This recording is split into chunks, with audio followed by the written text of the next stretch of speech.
Hello दोस्तों, स्वागत है आपका हमारे चैनल मनी इंस्टीट्यूट पर। आज की इस वीडियो में आपके लिए लेकर आया हूं हड़प्पा सभ्यता का चैप्टर। ये चैप्टर आपको मैं पूरी तरीके से नोट्स के साथ समझाने वाला हूं और नोट्स इसके डिस्क्रिप्शन में आपको मिल जाएंगे। तो आइए दोस्तों शुरू करते हैं हड़प्पा सभ्यता। हड़प्पा सभ्यता का जो चैप्टर है वो स्टार्ट होता है ईंट, मनके और अस्थियों से, क्योंकि इस सभ्यता में सबसे ज्यादा हमें ईंटों का प्रयोग मिलता है। ईंटों का प्रयोग मिलता है, इसलिए सबसे पहली हेडिंग यहाँ पर सभ्यता में आई है ईंट। और ईंटों में यहाँ पे कच्ची पक्की दोनों प्रकार की ईंटें मिलती थी।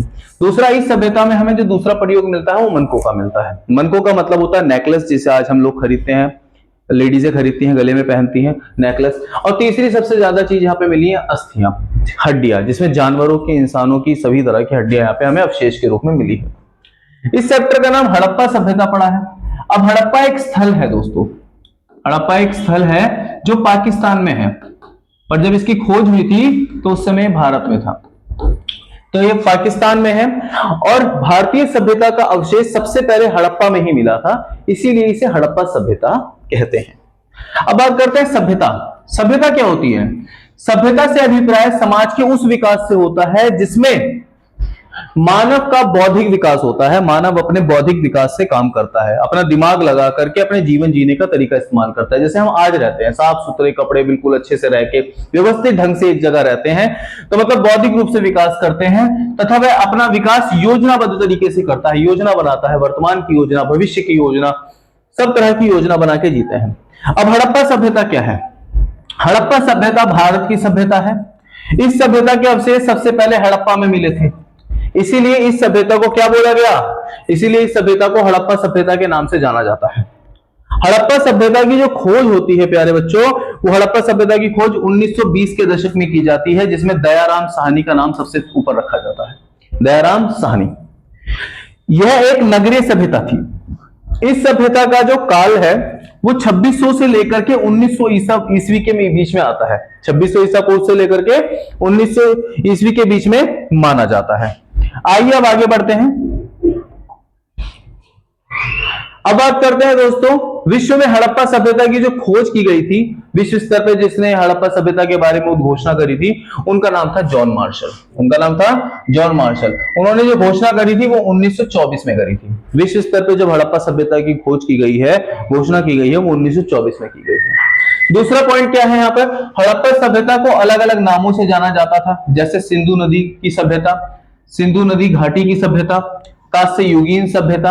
अब कांस्य युगीन सभ्यता, इस सभ्यता को इसलिए बोलते थे क्योंकि इस जमाने में लोहे की खोज नहीं हुई थी, तो धातु के रूप में कांसे का प्रयोग किया जाता था, इसीलिए हड़प्पा सभ्यता को कांस्य युगीन सभ्यता भी कहा जाता है।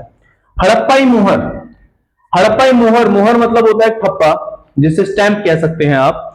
हड़प्पाई मोहर जो है वो सेलखिड़ी नामक पत्थर से बनाया करती थी। सेलखिड़ी बहुत मुलायम पत्थर होता है, जिसे आसानी से तराशा जा सकता था। ये पत्थर जो है वो गुजरात और राजस्थान से लाया जाता था तथा व्यापार में प्रयोग की जाती थी। जैसे आज आप अमेजोन, फ्लिपकार्ट से कोई सामान मंगाते हैं तो उस पे एक सील लगी होती है ना, अमेजोन और फ्लिपकार्ट की। ऐसे उस जमाने पे हड़प्पाई लोग मोहर मारते थे, जो कि व्यापार में निष्ठा का प्रतीक होती थी, जो ये बताती थी कि व्यापार जो है वो ईमानदारी से किया जा रहा है। इन मोहरों पर जानवरों के चित्र बने होते थे, जो इस बात का प्रतीक थे कि हड़प्पा सभ्यता के लोग जानवरों के प्रति उदार है। जानवरों के प्रति क्या है? उदार है। तीसरा नोट क्या होता है बच्चे, कि जो हड़प्पा स्थल है या हड़प्पा सभ्यता है वो रावी नदी के तट के किनारे है। रावी नदी के तट के किनारे है। बहुत से बच्चे सिंधु भी समझ जाते हैं, पर हड़प्पा सभ्यता का जो स्थल है, हड़प्पा स्थल, वो कहां पे? रावी नदी के तट पे किनारे है। और मोहनजोदड़ो जो है वो सिंधु नदी के तट के किनारे पर है। अभी हम मैप के माध्यम से इसको समझने की कोशिश करेंगे। अब हम आगे चलते हैं। हड़प्पा सभ्यता का जो विस्तार है वो कहां से कहां तक है? बहुत सिंपल तरीका बच्चे, हड़प्पा सभ्यता का जो विस्तार है वो उत्तर और उत्तर पश्चिमी भारत से लेकर अफगानिस्तान तक फैला हुआ है। अफगानिस्तान तक फैला हुआ था। अफगानिस्तान तक फैला हुआ था।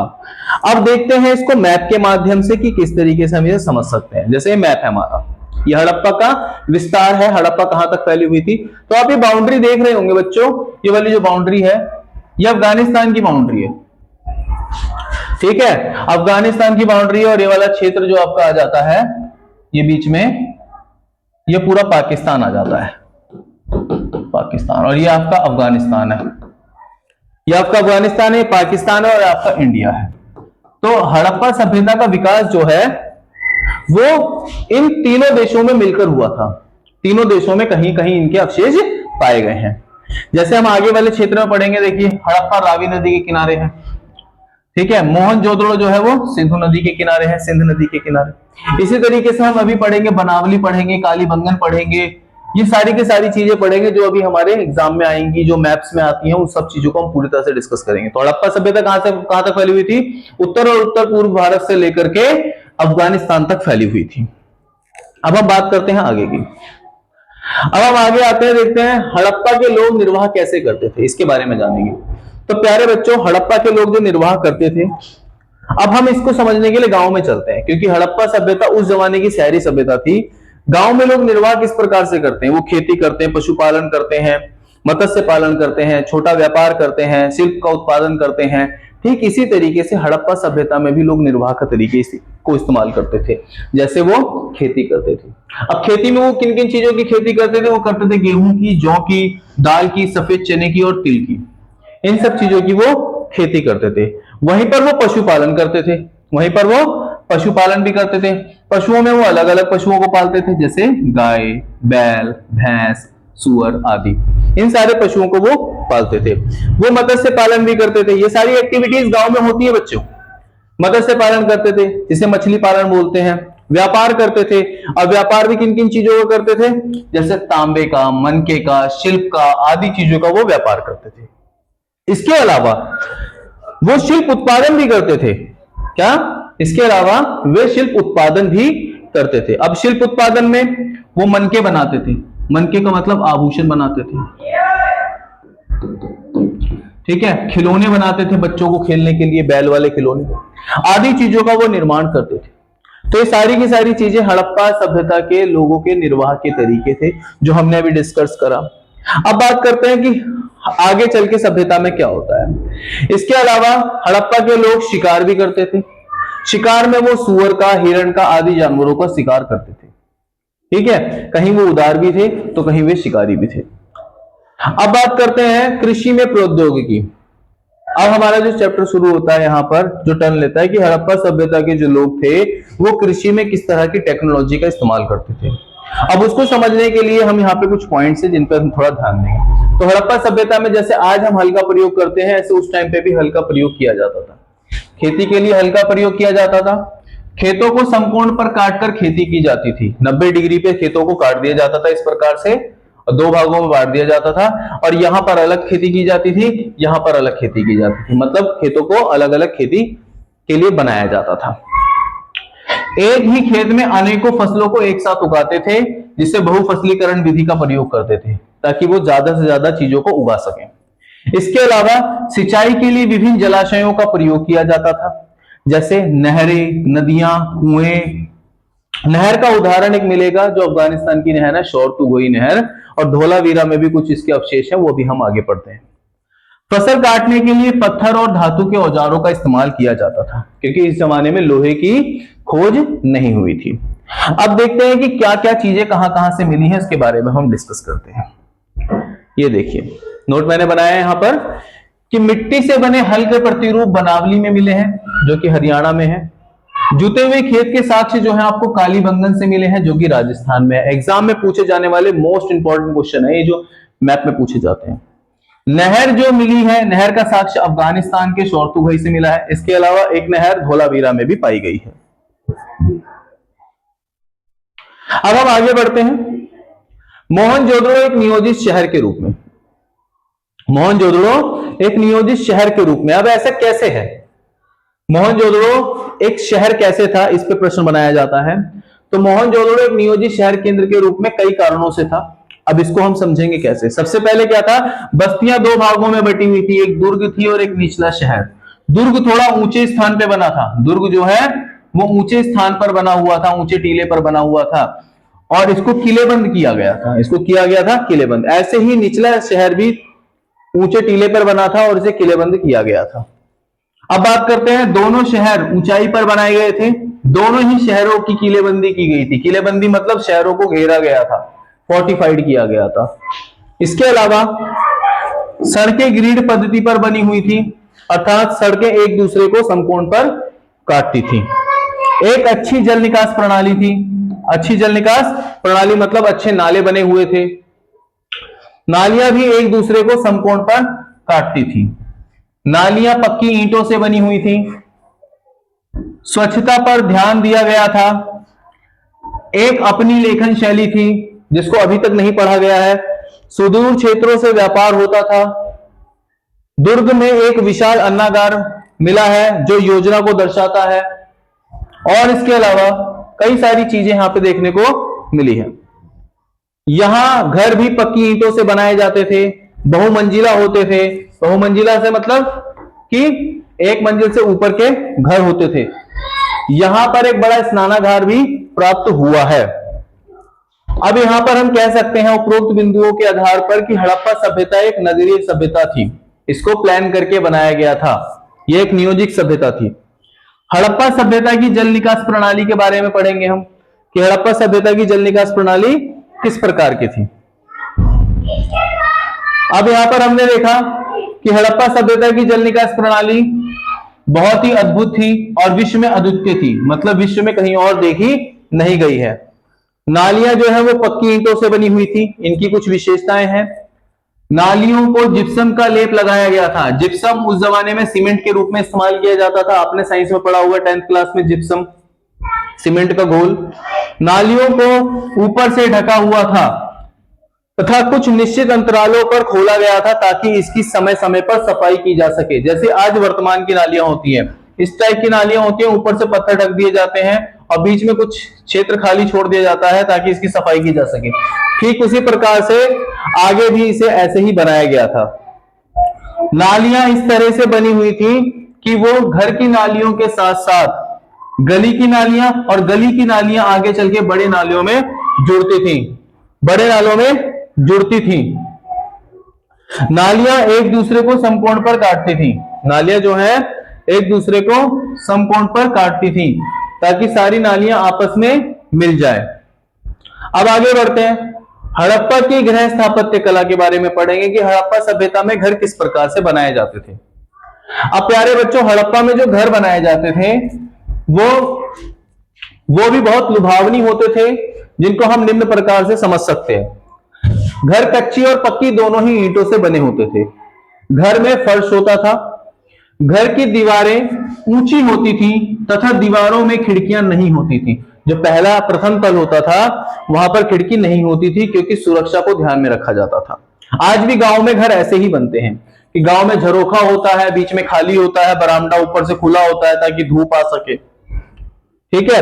घर में छत पर जाने के लिए सीढ़ियां होती थी। घर में एक आंगन होता था जो ऊपर से खुला होता था ताकि धूप घर के अंदर आ सके। धूप घर के अंदर आ सके।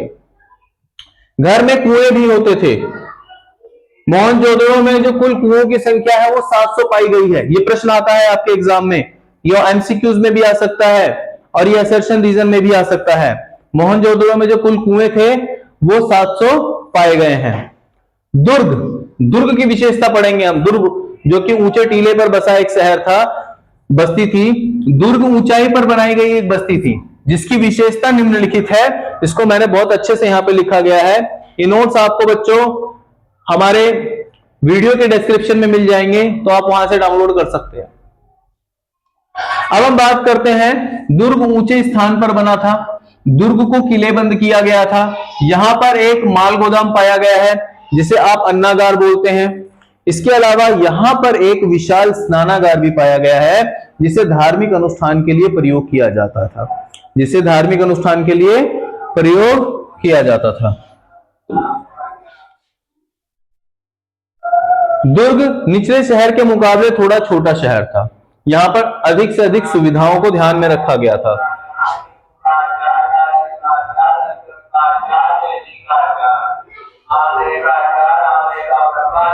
हड़प्पा सभ्यता में सामाजिक आर्थिक भिन्नता का अवलोकन करने के साधन यहां पर क्या था।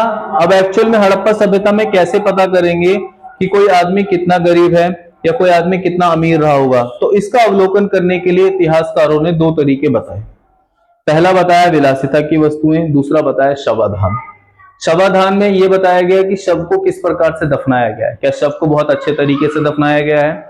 क्या शव को पक्की ईंटों से बना करके अच्छे गर्त बना के दफनाया गया है, जिससे हम ये पता कर सकते थे कि शवों को देखकर हम उसकी कब्रों को देख करके पता कर सकते थे कि किस प्रकार से उन्होंने, उनकी स्थितियां कैसी होंगी। अब बात करते हैं हम, जैसे शवाधान। शवाधान में बताया गया था कि शव को किस तरीके से दफनाया गया है। अगर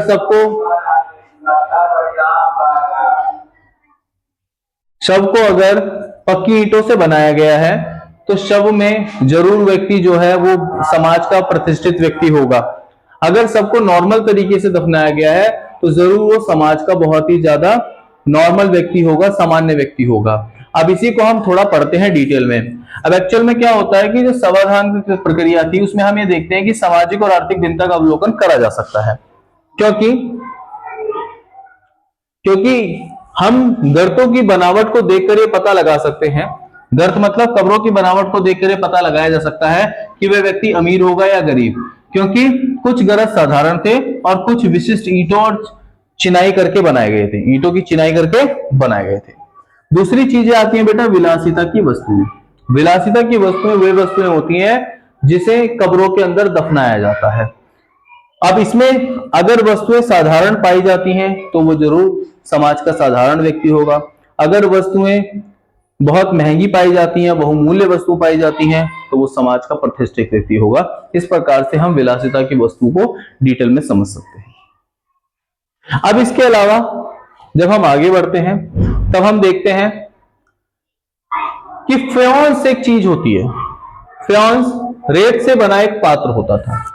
अब इसमें घिसी हुई रेत का प्रयोग किया जाता था, रंग और बालू को चिकने मिश्रण से मिला करके और उसे पक्का करके बनाया जाता था। शिल्प उत्पादन के विषय में यहां पर जानकारी के बारे में अब हमारा नेक्स्ट टॉपिक होगा कि शिल्प उत्पादन के बारे में यहां पे जानकारी कैसे मिलती है, यहां पे शिल्प उत्पादन किस प्रकार से होता था। तो प्यारे बच्चों, शिल्प उत्पादन के बारे में जो हम जानकारी पढ़ेंगे अब उसको डिटेल में समझते हैं। शिल्प उत्पादन का मतलब है वस्तुओं का निर्माण। अब क्योंकि उस जमाने पे इस जैसी तो कुछ टेक्नोलॉजी होगी नहीं वर्तमान जैसी, पर वहां पे भी शिल्प उत्पादन किया जाता था, वस्तुओं को बनाया जाता था। अब उत्पादन अधिक मात्रा में होता था। शिल्प उत्पादन के लिए वे लोग अनेक प्रकार के पदार्थों का प्रयोग करते थे, जैसे तांबा, कांसा, सोना, सेलखिड़ी, पत्थर। इसके अलावा अनेकों पदार्थों का प्रयोग किया जाता था। शिल्प उत्पादन में मनके बहुत महत्वपूर्ण थे। आभूषण बहुत ही ज्यादा महत्वपूर्ण होते थे। ये मनके बेलनाकार, गोलनाकार, ढोलाकार और चक्राकार आदि अलग अलग प्रकार के होते थे। अब मनके बनाने की विधियां कैसी थी इसको समझेंगे हम। मनके बनाने के लिए 3 विधियों का प्रयोग किया जाता था। सबसे पहली विधि क्या होती थी? पत्थर को तराशा जाता था और इसकी घिसाई की जाती थी। फिर इसके बाद पत्थर को पॉलिश किया जाता था, फिर इसमें छेद करके इसे मनकों में पिरो दिया जाता था, जिससे इसकी एक माला बन जाती थी। बेटा मेरे यहाँ पे बहुत ज्यादा नॉइस आ रही होगी क्योंकि मैं ऐसी जगह रहता हूँ जहाँ पे बहुत सारे बच्चे हैं। तो आप वीडियो को देखिएगा, मैं वीडियो में बेस्ट से बेस्ट क्वालिटी डालने की कोशिश करूंगा। अब बात करते हैं शिल्प उत्पादन केंद्रों की पहचान कैसे की जाती है। शिल्प उत्पादन केंद्रों की जो पहचान है वो पुरातात्विक कई कारणों से करते हैं, कई चीजों को लेकर के करते हैं, जिसमें प्रस्तर पिंड द्वारा मतलब वस्तुओं का फैलाव द्वारा, दूसरा पूरे शंख द्वारा तथा तांबे अयस्क द्वारा, तीसरी चीज औजारों के साक्ष्य द्वारा, अगर औजार प्राप्त हुए हैं तो भी हम समझ सकते हैं। चौथी चीज अपूर्ण वस्तुएं, जब कहीं कोई वस्तु बनती है तो वो ऐसा हो सकता है कि कहीं पूरी ना बनती हो, तो वहां पे अपूर्ण रूप से जो वस्तु बचती होगी उसको भी हम यहाँ पर समझ सकते हैं। पांचवा त्यागा गया माल तथा कूड़ा करकट द्वारा, जब वहां पे वस्तु का निर्माण होता होगा तो त्यागा गया माल बचता होगा, तो इससे भी हम यहाँ पर समझ सकते हैं। उपरोक्त बिंदुओं के आधार पर हमें कह सकते हैं कि हड़प्पा सभ्यता में शिल्प उत्पादन होता था, क्योंकि हम इन सब चीजों की जानकारी हमें मिली हुई है। अब हम आगे चलते हैं। आगे हम जानेंगे शिल्प उत्पादन के प्रमुख केंद्र कौन कौन से थे। शिल्प उत्पादन के प्रमुख केंद्र कौन कौन से थे? शिल्प उत्पादन के प्रमुख केंद्र जो थे वो था नागेश्वर, बालाकोट, चन्हुदड़ो, लोथल, मोहनजोदड़ो और हड़प्पा। ये सारे के सारे शिल्प उत्पादन के जो थे वो प्रमुख केंद्र थे। मार क्या थप्पड़ इनको। तो हम यहाँ पे जानते हैं कि शिल्प उत्पादन के जो प्रमुख केंद्र थे वो नागेश्वर, बालाघाट, चुनहुदड़ो, लोथल, मोहनजोदड़ो और हड़प्पा थे। तो यहाँ पर शिल्प उत्पादन का कार्य किया जाता था, यहाँ पे शिल्प बनाए जाते थे, वस्तुओं का निर्माण होता था। शिल्प उत्पादन के लिए माल प्राप्त करने संबंधी नीतियां जो थी वो क्या थी, किस प्रकार से प्राप्त किया जाता था? तो माल प्राप्त करने की दो नीतियां थी।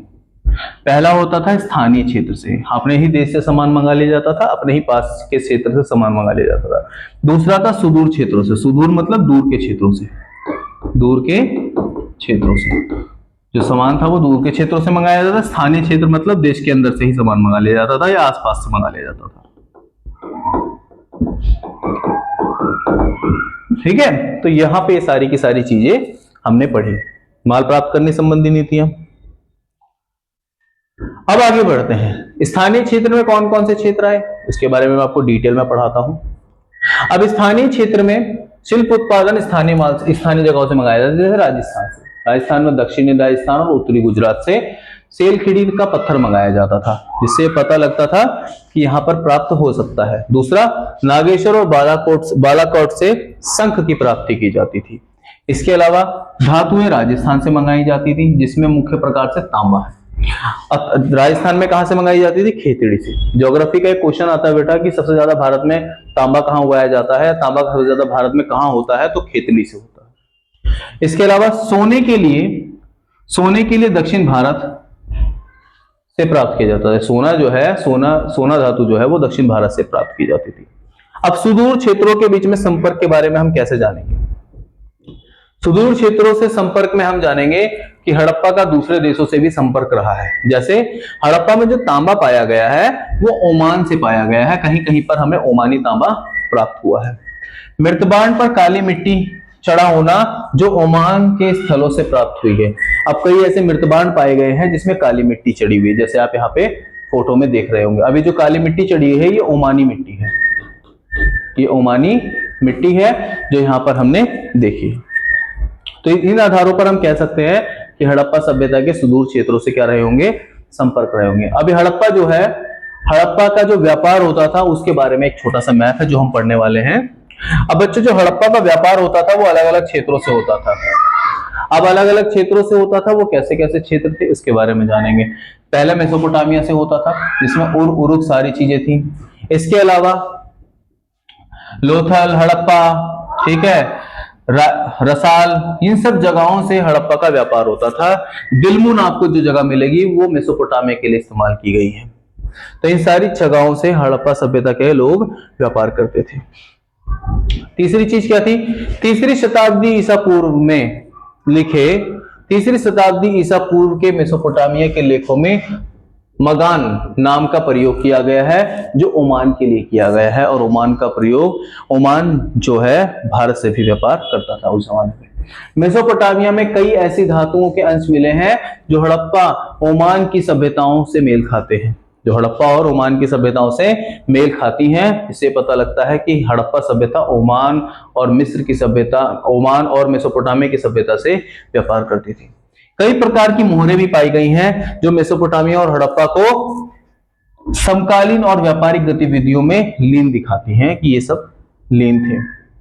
अब बात करते हैं हमारी नेक्स्ट हेडिंग की, बुक की नेक्स्ट हेडिंग है और ऑलमोस्ट चैप्टर अब खत्म होने ही वाला है, कि मोहरे, लिपि तथा बाट। अब प्यारे बच्चों बात करते हैं हड़प्पाई मोहर की। मोहरे और इनका मुद्रांकन कैसे होता था? मोहरे व्यापारिक गतिविधियों के लिए प्रयोग में लाई जाती थी, सबसे पहली चीज, ठीक है। मोहरे सेलखिड़ी नामक पत्थर से बनाई जाती थी। मोहरे जो है वो सेलखिड़ी नामक पत्थर से बनाई जाती थी, क्योंकि ये बहुत ही ज्यादा चिकना पत्थर होता था, बहुत ही ज्यादा सॉफ्ट पत्थर होता था। सेलखिड़ी नामक पत्थर से बनाई जाती थी। मोहरों पर जानवरों के चित्र बने होते थे, जैसे कि ये कुछ मोहर है, मैंने आपको फोन में फॉन्ट में बिल्कुल साफ दिख जाएगा, यहाँ जानवरों के चित्र बने हुए हैं। तो ये मोहरों पे जानवरों के चित्र बने होते थे, जिससे पता चलता था कि हड़प्पा सभ्यता के लोग जो है वो जानवरों के प्रति उदार है। मोहरों को गीली मिट्टी पर छापा जाता था, मोहरों को गीली मिट्टी पर छापा जाता था ताकि इससे कोई छेड़छाड़ ना कर सके। मोहरों से सामान भेजने वाले का पता भी चलता था, जैसे मैंने यहाँ पे एक एग्जांपल दिया है, जैसे ये मिट्टी पर मोहरों के छाप लगी हुई है, और ये जो आपको देख रहे हो ये मोहर है अलग अलग प्रकार की। हड़प्पाई लिपि सबसे इंपॉर्टेंट क्वेश्चन है हमारा हड़प्पाई लिपि का, और ये क्वेश्चन हमेशा लगभग पेपर में आता है। हड़प्पाई लिपि चित्रात्मक वर्णनात्मक दोनों थी। इसकी विशेषता यह है कि ये दाएं से बाएं ओर लिखी जाती थी, ठीक है। इसमें वर्णमाला का प्रयोग नहीं किया जाता था। सबसे लंबा जो अभिलेख यहां पे मिला है उसमें 26 चिन्ह प्राप्त हुए हैं। इसमें कुल 375 से 400 के बीच में चिन्ह मिले हैं। 375 से 400 के बीच में चिन्ह मिले हैं। हड़प्पाई वासियों ने लेखन कला में बहुत ज्यादा प्रयोग किया, लेखन कला का बहुत ज्यादा प्रयोग किया था, जिससे पता चलता है कि सभ्यता के लोग अधिक साक्षर थे। सभ्यता के जो लोग थे वो साक्षर थे, मतलब पढ़े लिखे थे। लिपि के कुछ अक्षर इस प्रकार थे जैसे कि आपको मैंने यहां पर दिखाया है। लिपि कुछ इस प्रकार से लिखी गई थी। आज तक इस लिपि को समझा नहीं गया है, ना ही इसे पढ़ा जा सका है। इसीलिए ये लिपि जो है वो एक रहस्यवादी लिपि बन चुकी है, रहस्यमय लिपि बन चुकी है। अब बात करते हैं बाटों की। वस्तुओं का भार मापने के लिए बाटों का इस्तेमाल किया जाता था। वस्तुओं का भार मापने के लिए बाटों का इस्तेमाल किया जाता था। ये द्विआधारी पद्धति के होते थे, मतलब स्क्वायर उसमें चलते थे, 2 के पावर में चलते थे, जैसे 2, 4, 8, 16, 32, मतलब 2 के पावर में चलते थे। इस पर आधारित थी। ये चट नामक पत्थर से बनती थी, चाट नामक पत्थर से बनती थी, बनाई जाती थी। ये निशान रहित घनाकार होते थे, इनमें निशान होते भी थे और नहीं भी होते थे। अब यहां पर हम बात करेंगे क्या हड़प्पा सभ्यता में कोई राजा था। अब हमारा जो टॉपिक, हमारा नेक्स्ट टॉपिक आएगा वो आएगा प्राचीन सत्ता के बारे में बात करेंगे, जिसमें हम ये चीज चेक करेंगे कि क्या हड़प्पा सभ्यता में कोई राजा था। राजा के बारे में जानने की कोशिश करेंगे कि अगर राजा था तो राजा के क्या अवशेष मिले, और राजा नहीं थे तो अवशेष कैसे नहीं मिले, और राजा अगर बहुत सारे थे तो उनके कैसे अवशेष मिले। तो प्यारे बच्चों, यहां पर जो इतिहासकार आए हैं, इतिहासकारों ने यहां पर बताया है कि हड़प्पा सभ्यता में, इतिहासकारों ने यहां पे बोला है कि किसी शासक का वर्णन नहीं मिलता है, परंतु कुछ संभावनाएं हैं जो इतिहासकारों ने यहां पर वर्णन करी है कि ईंटें एक ही अनुपात में थी, नगर योजना पद्धति एक ही प्रकार की थी, मोहनजोदड़ो में एक विशाल भवन मिला है, पत्थर की एक मूर्ति है जिसे पुरोहित राजा की संज्ञा दी जाती है। पर इनके आधार पर हम ये नहीं कह सकते हैं कि हड़प्पा सभ्यता में राजा थे।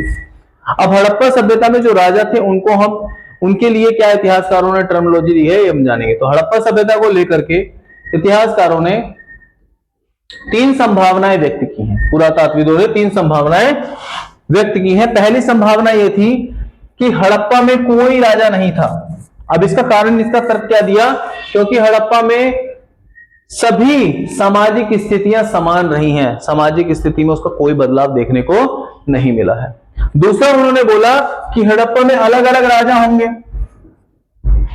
ठीक है, हड़प्पा में अलग अलग राजा होंगे जो अलग अलग स्थल पे शासन करते होंगे।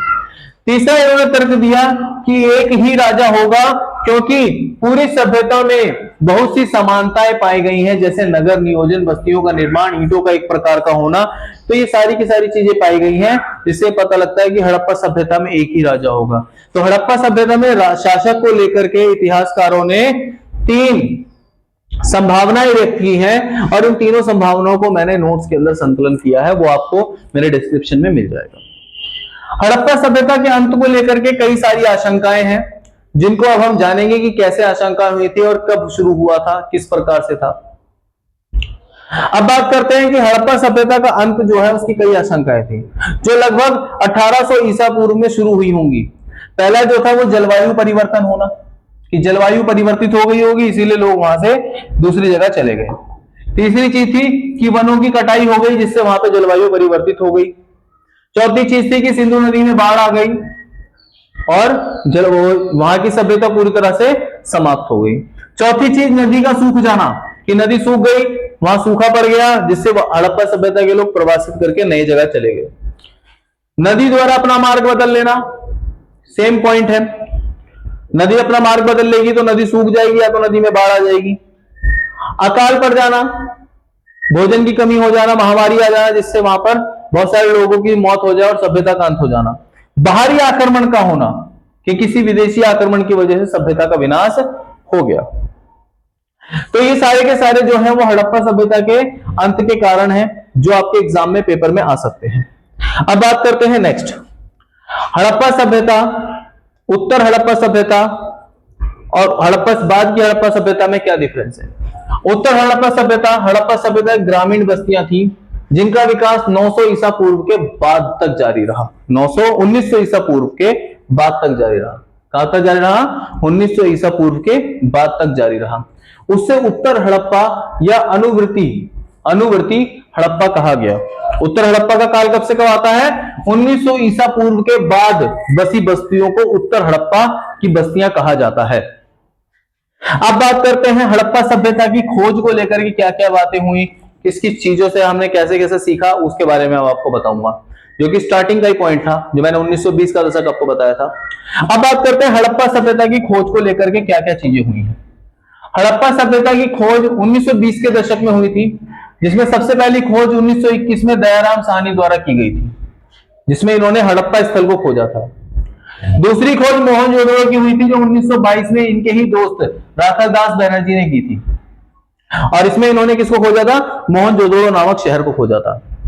अब सबसे पहले यहां पर कनिंघम आया था। कनिंघम के बारे में बताऊंगा मैं आपको। ये भारतीय पुरातात्विक सर्वेक्षण के पहले जनरल डायरेक्टर थे। इन्हें ही आर्कियोलॉजी ऑफ इंडिया का पिता बोला जाता है। भारतीय पुरातात्विक सर्वेक्षण का पिता जो है वो अलेक्जेंडर कनिंघम को कहा जाता है। अब बात करते हैं कि कनिंघम ने क्या किया, इनके क्या क्या चीजें थी, भ्रम क्या था इनका। अब बात करते हैं कनिंघम। कनिंघम भारतीय पुरातात्विक सर्वेक्षण के पहले डायरेक्टर जनरल थे। इन्हें भारतीय पुरातात्विक सर्वेक्षण का पिता या जनक भी कहा जाता है। कनिंघम जो है, कनिंघम का भ्रम अगर मैं बात करूं तो कनिंघम को एक अंग्रेज अधिकारी ने हड़प्पाई मोहर दी थी, परंतु कनिंघम ने इस मोहर को कालक्रम के अनुसार व्यवस्थित नहीं कर पाए। और जो मोहर थी, कनिंघम ने उस मोहर को कालक्रम के अनुसार व्यवस्थित नहीं कर पाए, और उन्होंने मान लिया कि भारतीय सभ्यता का विकास गंगा नदी के किनारे से हुआ है, जबकि अभी हमने पढ़ा कि भारतीय सभ्यता का जो विकास हुआ है वो सिंधु नदी से हुआ है। भारतीय सभ्यता का विकास जो है वो सिंधु नदी से हुआ है, और इसी को कनिंघम का भ्रम बोला जाता है। तो अगर साधारण अर्थों में बात करें तो कनिंघम का भ्रम क्या था? कनिंघम का भ्रम यह था, कनिंघम द्वारा यह माना जाता था कि भारतीय सभ्यता का विकास जो है वो गंगा नदी से हुआ है, परंतु अभी हमने पढ़ा कि जो भारतीय सभ्यता है, हड़प्पा सभ्यता है, उसका विकास कहां से हुआ है? उसका विकास हमारा मोहनजोदड़ो की सभ्यता से हुआ है, उसका विकास हमारा सिंधु नदी से हुआ है। तो हमारी भारतीय सभ्यता की शुरुआत कहां से हुई है? वो सिंधु नदी से हुई है, ना कि गंगा नदी से। अब कनिंघम के बारे में थोड़ा सा जान लेते हैं। ये कनिंघम की फोटो है, बहुत ही अच्छे थे, देखिए कितने स्मार्ट थे, बहुत अच्छा काम किया है इन्होंने। इनका जन्म हुआ था 23 जनवरी 1814 में।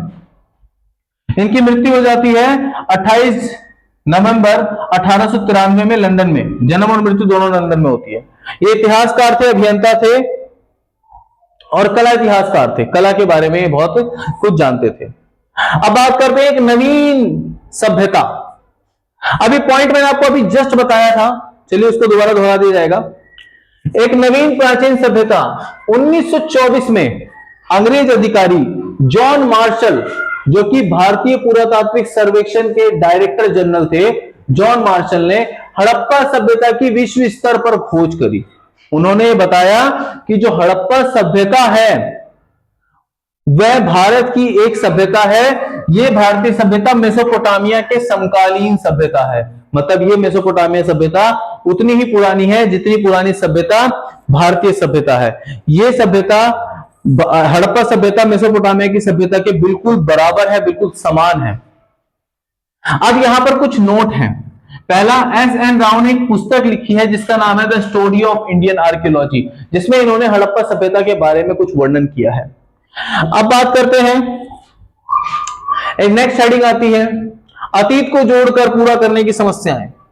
अब कुछ ऐसे चीजें हमें यहां पे मिली हैं जिसकी हमें आधी अधूरी जानकारी मिली है, जिसके बारे में हम पूरी तरह से सहमत नहीं है। वो क्या क्या है? जैसे खोजों का वर्गीकरण को लेकर के पुरातात्विक खोजों का वर्गीकरण दो प्रकार से किया गया, जैसे सामान्य सिद्धांत प्रयुक्त पदार्थ कि जो खोज में जो पदार्थ प्राप्त हुए हैं, जैसे मिट्टी, पत्थर, धातु, हाथी दांत आदि, ये सब सामान्य प्रकार के थे। कुछ ऐसी जटिल वस्तुएं भी प्राप्त हुई हैं जो बहुमूल्य रूप में थी, जैसे आभूषण या औजार।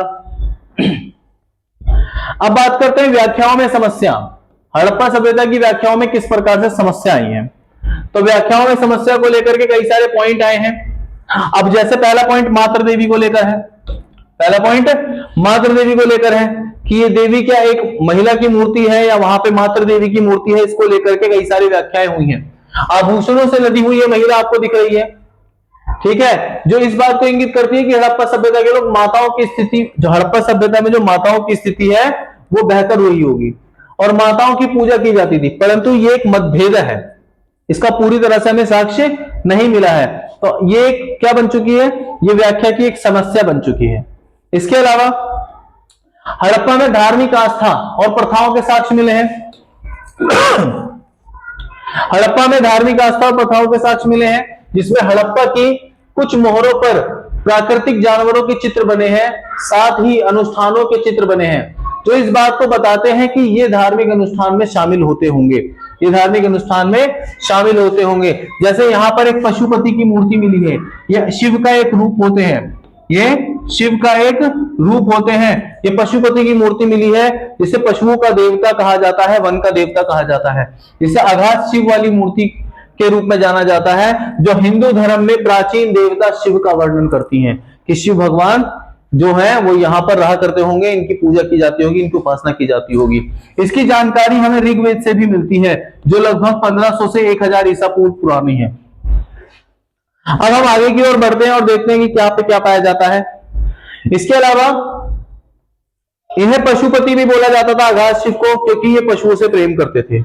एक सींग वाला घोड़ा, जिसका यहाँ पे साक्ष्य हमें देखने को नहीं मिला है, परंतु इसका वर्णन यहाँ पे मिला है। एक सींग वाला घोड़ा भी यहाँ पर होगा।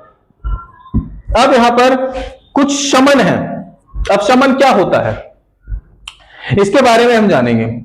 शमन वे पुरुष और महिलाएं जिनमें जादुई व इलाज करने की और दूसरी दुनिया से संपर्क साधने की शक्ति होगी। मतलब ऐसे लोग जो ईश्वर से बात कर सकते होंगे, जिनके पास जादू की शक्ति होगी, जो किसी का उपचार कर सकते होंगे, ऐसे लोगों को क्या बोला गया, शमन कहा गया।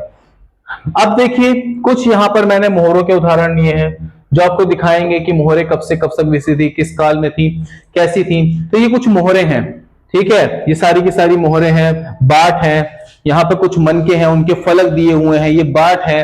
तो इस तरीके से कुछ चीजें हैं जो यहाँ पर हड़प्पा सभ्यता ने हमें सिखाई है। हड़प्पा सभ्यता का जो काल है वो यहाँ पर फिर से बता देता हूं, 2600 से लेकर के 1900 ईसा पूर्व के बीच का काल है। 2600 से लेकर के 1900 ईसा पूर्व के बीच का काल है। तो दोस्तों, अगर मेरा वीडियो आपको समझ में आया हो या अच्छा लगा हो तो इसको शेयर कर देना। मैं चाहता हूं फ्री में लोगों तक जानकारी पहुंच सके, लोग सीखे। थोड़ी वॉइस इसमें आवाज नहीं है, क्योंकि मैं एक छोटे से ट्यूशन में पढ़ाता हूं।